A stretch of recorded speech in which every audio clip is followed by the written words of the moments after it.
मुंबई, जिसका नाम सुनते ही बहुत से लोगों की आंखों में चमक आ जाती है। इसे कोई माया नगरी कहता है तो कोई सपनों का शहर, जहां हर साल लाखों युवा अपने सपने पूरे करने के लिए आते हैं। लेकिन मुंबई शहर हमेशा से ऐसा नहीं रहा है। इतिहास में एक समय ऐसा भी था जब मुंबई की बहुत ज्यादा अहमियत नहीं हुआ करती थी। कोई इसे दहेज में दे दिया करता था तो कभी इसे लीज पर दे दिया जाता था। मुंबई को बॉम्बे के नाम से जाना जाता था, ये बात तो आप सभी जानते हैं। आज भी लोगों का कहना है कि मुंबई एक शहर है, लेकिन बॉम्बे एक एहसास है। बॉम्बे भी पहले के समय में कोई शहर नहीं था, बल्कि ये तो एक आइलैंड था। 7 अलग अलग आइलैंड्स को मिलाकर बॉम्बे शहर का निर्माण हुआ। लेकिन आखिर इन आइलैंड्स को जोड़ा कैसे गया और बॉम्बे का इतिहास आखिर कितना पुराना है?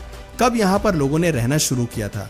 बॉम्बे को लेकर किस तरह पुर्तगालियों और ब्रिटिशर्स के बीच में खींचातानी जारी रही? और बॉम्बे को क्यों पहले बीमारियों का गढ़ कहा जाता था? कैसे बॉम्बे ने अपनी पहचान बनाई और कैसे इस शहर ने बॉम्बे से मुंबई तक का सफर तय किया? आइए जानते हैं। दोस्तों, बॉम्बे का इतिहास हजारों साल पुराना है। यहाँ पर स्टोन एज के समय से लोग रह रहे हैं। करीब 2300 साल पहले यहाँ पर लोगों के रहने के सबूत मिले हैं। रिसर्चर्स ने उस दौर के बॉम्बे को हेप्टानेसिया का नाम दिया। 3rd सेंचुरी बीसी में यहाँ पर हिंदू शासकों ने रूल करना शुरू किया और अगले 1600 सालों तक उनका शासन जारी रहा। सबसे पहले मौर्यन अंपायर के किंग अशोका ने बॉम्बे को अपने अधीन कर लिया। इसके बाद सतवाहना, वकाटक वंश, कलाचुरीस, कोंकण चालुक्यास, राष्ट्रकूटास और चोलास ने यहाँ पर रूल किया। साल 1348 में बॉम्बे दिल्ली सल्तनत के अधीन आ गया और मोहम्मद बिन तुगलक ने यहाँ अपनी सत्ता स्थापित कर ली। तुगलक साम्राज्य के कमजोर पड़ने के बाद गुजरात के गवर्नर जाफर खान ने अपनी गुजरात सल्तनत की स्थापना की और बॉम्बे को अपनी सल्तनत का हिस्सा बना लिया। आपको बता दें कि अभी तक बॉम्बे में कोई खास ट्रेड नहीं हुआ करता था। ये तो मछुआरों के गांव के नाम से जाना जाता था। यहाँ पर कुल 7 आइलैंड थे, जिनके नाम कोलाबा, लिटिल कोलाबा, बॉम्बे, मझगांव, वर्ली, परेल और महिम हुआ करते थे।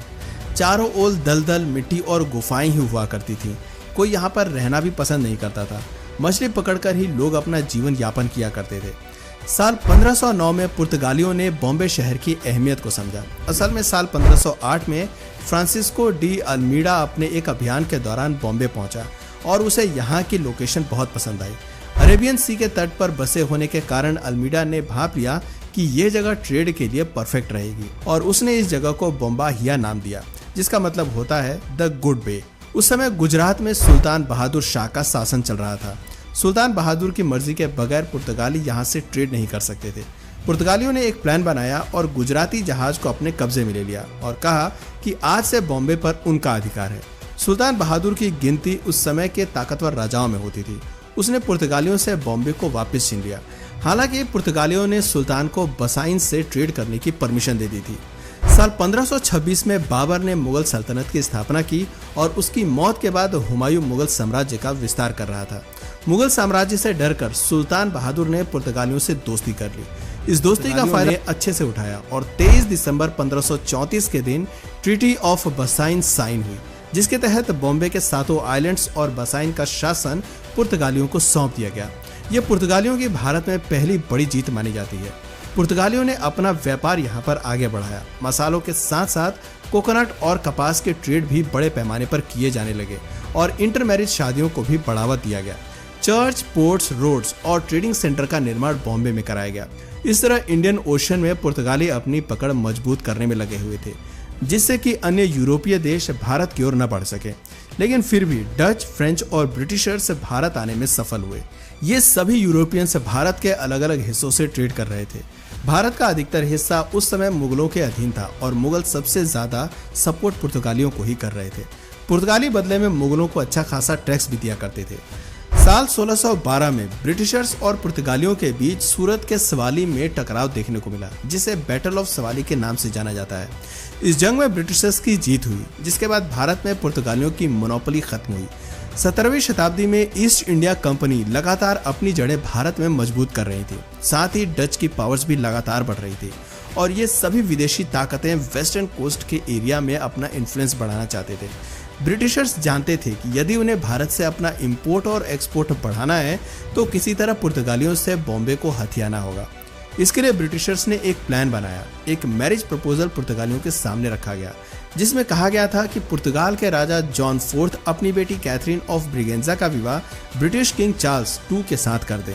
लेकिन इस प्रस्ताव के साथ ही ब्रिटेन ने दहेज में बॉम्बे शहर की मांग की और कुछ शर्तें भी रखी। ये एक मैरिज प्रपोजल से ज्यादा बिजनेस प्रपोजल लग रहा था। 1661 में ये प्रपोजल पुर्तगालियों के सामने ऑफर किया गया, लेकिन राजकुमारी इस रिश्ते के सख्त खिलाफ थी। उन्हें पता चला कि किंग चार्ल्स की पहले से भी कई शादियां हो चुकी हैं, तो उन्होंने शादी से इनकार कर दिया। लेकिन ब्रिटिशर्स बार बार इंसिस्ट कर रहे थे। साथ ही पुर्तगालियों को डच से खतरा महसूस होने लगा था, क्योंकि नीदरलैंड्स उस समय यूरोप का सबसे अमीर देश बन चुका था। ऐसे में पुर्तगालियों को प्रपोजल एक्सेप्ट करने में ही भलाई लगी। कैथरीन ऑफ ब्रिगेंजा और किंग चार्ल्स II का विवाह साल 1668 में हुआ और प्रपोजल के अनुसार बॉम्बे सहित 7 आइलैंड्स ब्रिटेन को सौंप दिए गए। ब्रिटेन के महाराज ने वसूली रकम पर ये 7 आइलैंड्स ईस्ट इंडिया कंपनी को दे दिए। ब्रिटेन ने बॉम्बे को अपने अनुसार डेवलप करना शुरू किया। उन्होंने अपने इंपोर्ट एक्सपोर्ट को बढ़ाया। कई कुएं, warehouse, custom house, civil court का निर्माण ब्रिटेन ने करवाया। बॉम्बे कैसल सहित कुछ किले भी अंग्रेजों ने बॉम्बे में बनवाए और इसी बीच ईस्ट इंडिया कंपनी ने अपना हेडक्वार्टर सूरत से बॉम्बे शिफ्ट कर दिया। बॉम्बे में विकास तो हो रहा था, लेकिन यहाँ पर बीमारियां भी लगातार बढ़ रही थी। प्लेग, मलेरिया और चिकनगुनिया जैसी बीमारियां यहाँ आम होती जा रही थीं। बीमारियों से निपटने के लिए अंग्रेजों ने यहाँ पर हेल्थ केयर यूनिट्स और हॉस्पिटल्स का निर्माण कराया। अच्छी मेडिकल फैसिलिटीज के साथ बॉम्बे की जनसंख्या कुछ ही सालों में 10,000 से बढ़कर 60,000 तक पहुंच गई थी। अंग्रेज यहाँ से रॉ मटेरियल्स ब्रिटेन भेजते और वहां से फाइनल प्रोडक्ट इंपोर्ट कर पूरे भारत में उसे बेचा जाता था। कपड़े, स्पाइसेस, आइवरी और लेड का व्यापार यहाँ प्रमुख रूप से किया जा रहा था। साल 1782 में विलियम हॉर्नबाय बॉम्बे के गवर्नर बने। उन्होंने देखा कि बारिश में बॉम्बे का हाल बेहाल हो जाता है। कई जहाज पानी में डूब जाते थे, जिस कारण काफी नुकसान होता था। उन्होंने सोचा कि यदि 7 आइलैंड्स एक हो जाएं तो उससे काफी ज्यादा फायदा होगा। उन्हें ज्यादा लैंड मिल जाएगी, दलदल और बारिश के कारण होने वाली समस्याओं से भी निजात मिलेगी। एक और पोर्ट होने के कारण अन्य विदेशी ताकतों के लिए हमला करना भी मुश्किल हो जाएगा। अब 7 आइलैंड्स को एक करने का काम शुरू हुआ। मिट्टी, मलबा डालकर खाली जगहों को भरा जाने लगा। कई कॉजवेज का निर्माण बीच में कराया गया। इस प्रोजेक्ट्स में एक लंबा समय लगा। 1782 में शुरू हुआ ये प्रोजेक्ट 1845 में जाकर खत्म हुआ और इस पूरे प्रोजेक्ट को हॉर्नबाय विलार्ड रिक्लेमेशन प्रोजेक्ट का नाम दिया गया। इसके बाद बॉम्बे एक शहर का रूप लेने लगा। अन्य शहरों और राज्यों से लोग काम की तलाश में यहाँ आने लगे। कई प्रोजेक्ट्स और मैन्युफैक्चरिंग यूनिट्स का निर्माण यहाँ होने लगा। हेल्थ फैसिलिटीज को और भी बेहतर किया जाने लगा। वर्ल्ड वॉर II के दौरान मरीन ड्राइव पर एक फ्लाईओवर का निर्माण भी कराया गया, जिससे सिपाहियों तक खाना, जरूरत का सामान और हथियार आदि पहुंचाए जा सके।